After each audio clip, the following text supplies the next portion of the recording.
Hello, welcome back. I'm Mira. I'm an executive coach for burned out leaders, and I help high performing executives save 10 hours a week and set up better boundaries that actually stick and create more time for their health, for their family, and themselves, especially without feeling guilty and without feeling like you're falling behind at work. This is Power Without Pressure, and today we are going somewhere most people don't want to go. We are talking about why you keep saying yes when everything in your body wants to say no, when everything you want actually is saying no. You are the smart one, you are capable, you have been successful for a long time, and still, the moment someone in the room goes quiet, you feel it. You have the urge that it is your responsibility to fill the silence. The moment a problem appears, your hand goes up. The moment a colleague looks overwhelmed, you absorb the load. Not because you're weak, it is because you don't know better. It is a habit, it is your default mode.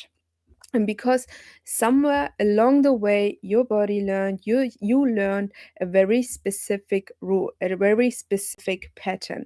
So you think every problem in the room is yours to solve. Every vacuum in the room or every silence is in the room is your problem, your responsibility to solve. And the worst part is your mouth agrees before your brain even gets to vote or your brain even gets a chance to think about it. This is what I see in my clients. This is what I see in the patterns of high performing executive leaders, entrepreneurs. And it shows up in three specific ways. First, they fill every silence with a solution. Even when the problem has nothing to do with them, they have the urge to solve it right away. And secondly, the nervous system shuts down in high pressure moments and they say yes on default mode. They say yes on autopilot before thinking about it. They don't give themselves the room to let the brain pause and think about it before they say yes. It is a pattern that goes default and say yes immediately. Thirdly, they feel so guilty for not helping that staying overcommit, committed, not committed, feels easier than the discomfort of stepping back. They feel like if they are stepping back, they're letting people down or something is wrong. It feels dangerous for the system. If this sounds familiar for you, here is what I want you to understand before we get into the reframes and the shifts that will actually help you to move forward and take baby steps towards change. This is not a time management problem. This is not a communication problem. This is not even a boundary problem, not really. It is an identity problem. It's a core identity problem. At some point in your career, in your life, maybe earlier, your brain connected being helpful is being safe.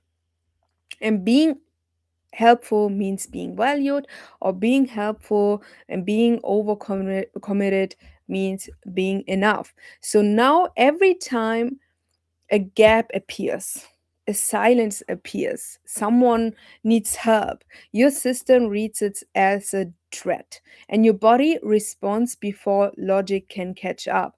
You are not overcommitted because you are disorganized, you're overcommitted because your nervous system still believes that saying no means losing something important, that saying no means something dangerous will happen and something is not right. And that belief is old. And I want you to realize it is only a belief. It made sense once, but it is costing you time now.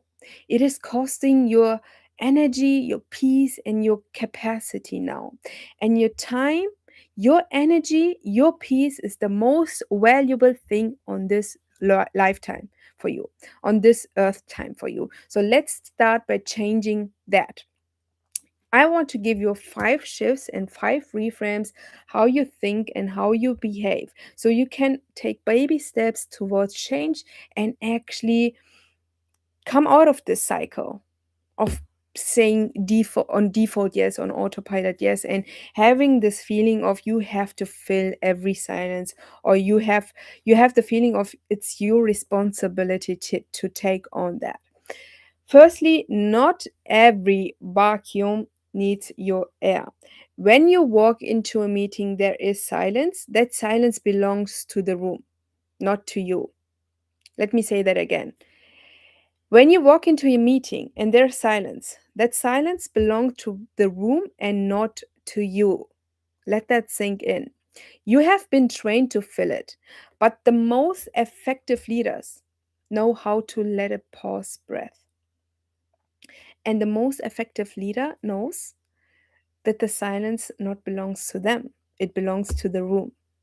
The next time you feel that pull to jump right in, to you have the feeling to fill the silence, pause for 3 seconds. I want you to literally count under the desk while the meeting is going on, 1, 2, 3, and pause before you say yes on default, and ask yourself this one question: is this mine?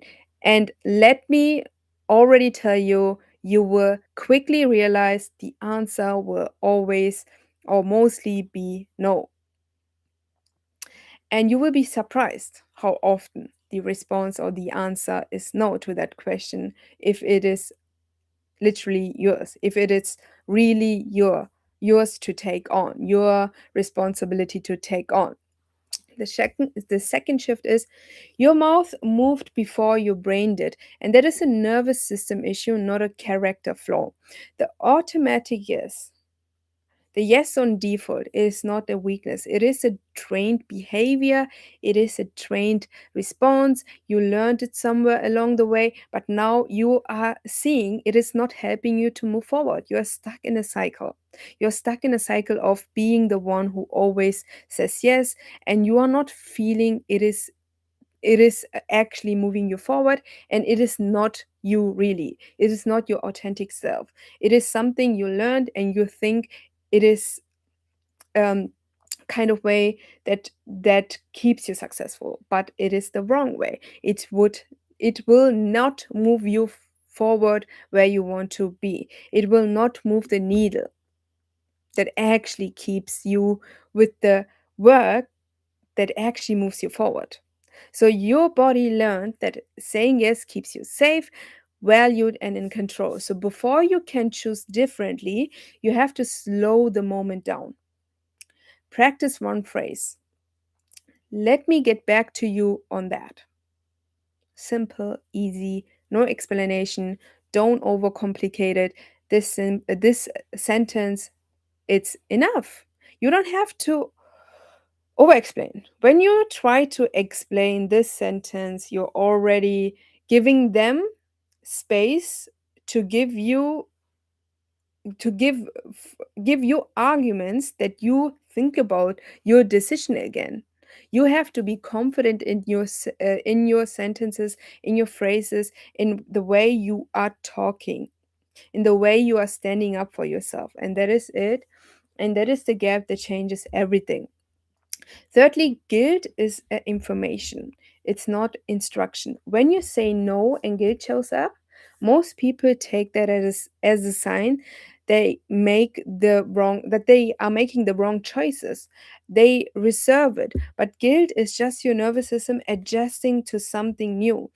You used to saying yes, so you have to let your body settle in, or let your body practice to say no, because it's unfamiliar, and unfamiliar creates this uncomfortable situation. And being uncomfortable doesn't mean that it is wrong. It just means you're growing out of an old situation, and you have to let yourself be in this uncomfortable state in order to grow to a new version of yourself, in order to create a new version, that the version that actually puts yourself first, puts you on the pedestal, and not the work, and not other people's, and not the validation from external situations and events. You have to give yourself first the affirmations and first the validation, and then you can act the way you actually want, the way that actually moves the needle forward without you being stuck in this cycle. and it is exhausting. And it does not mean you did something wrong when you had this feeling of guilt after saying no. It means you did something different. The guilt gets quieter every time you hold the boundary. That is what I mean. You have to practice it in order for your nervous system to adapt. Okay, we are safe. It is just something new. You have to let yourself be in this state in order to grow out of this old situation, old belief. Observing other people's problem is not helpfulness. It is a habit, it is a trained behavior. There's a difference between choosing to help and automatically observing. One comes from strength and the other comes from fear. When a peer or junior brings up a problem or comes to you with a challenge, you can be present without becoming responsible for the solution. That sounds hard.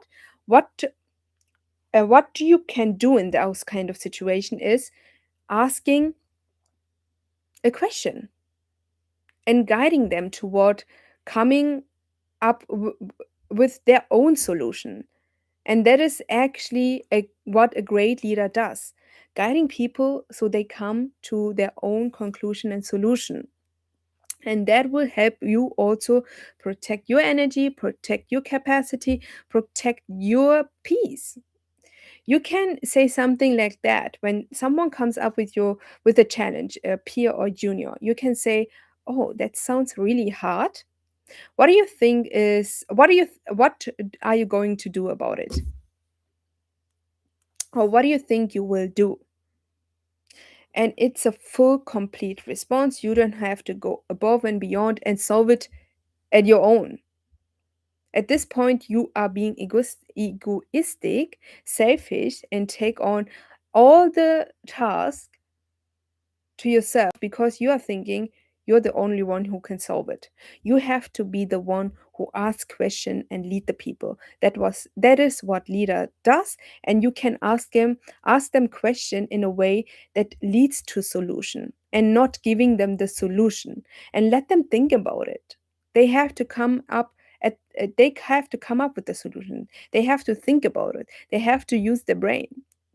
When you are the one who always solves the problem, it will be an automatic pattern and response that they think, oh, I can go to you, I can go to him or her, and she will solve it, and he will solve it. So you are creating the pattern. You have to be aware of it, and you have to change it, and you can change it actually. So you don't have to fix it to matter. That is what I want to say. You don't have to fix it. You can guide them. You can ask questions so they think about it and they solve it. Last but not least, saying no to the wrong things and saying is how you say yes to the right choices and right things. Every time you say yes to something that it is not yours, you are saying no to your family, your health, yourself. And your most valuable thing is your time. Exactly. And that is not a trade off you keep making. Boundaries are not walls, they are direction, they tell your energy where to go. And here is what I want you to take with you today. Here's a summary. You are not overcommitting because you care too much. You are overcommitting because your body learned to survive that way. And survival mode is exhausting. It is not sustainable and it is costing you more than just time. And the shifts start small: a pause before you answer, a question before you observe, a moment of noticing before you fill the room. That is where it begins. You don't have to stop carrying, you just have to stop carrying everything. If this, what I said today, resonates with you and landed for you, I want to tell you what I do. My one on one program, the Realign Method, helps high performing executives save 10 hours a week and set better boundaries that actually stick. To actually have time for what matters. And this is your family, this is your health, and this is especially yourself. Make yourself a priority, and everyone will lead it that way. You have to make yourself a priority so everyone respects that you are respecting yourself. Create self respect before you expect respect from others. You have to respect for yourself first. And we will create all of that without you feeling guilty, without you feeling like you are falling behind at work. And we will go deeper than tips and strategies. We work on the root causes, the patterns, the nervous system responses, and the identity beliefs that keeps you pulling back into overcommitting. Because the tools only work when the ground they land on is ready. And here's the thing, the longer you wait, in this pattern, in this cycle, the harder it is the harder it is to get out. The workload grows, the guilt gets heavier, and the person who keeps getting pushed to the end of the list is you. And what I said before is make yourself a priority, respect yourself first, and everything follows along. You don't have to figure this out alone, and you don't have to wait until you burn out to make a chance. This is the next step you are going to take. DM me the word reset, and I will send you the exact same 3-step framework I use with my clients, I use with high performers, leaders, and entrepreneurs to come out of the cycle, to set better boundaries that actually stick and save up to 10 hours a week and create time to actually what matters. And it is yourself, your health, and your family. Don't wait and make the change right now. Thanks for watching, and we will see us in the next live.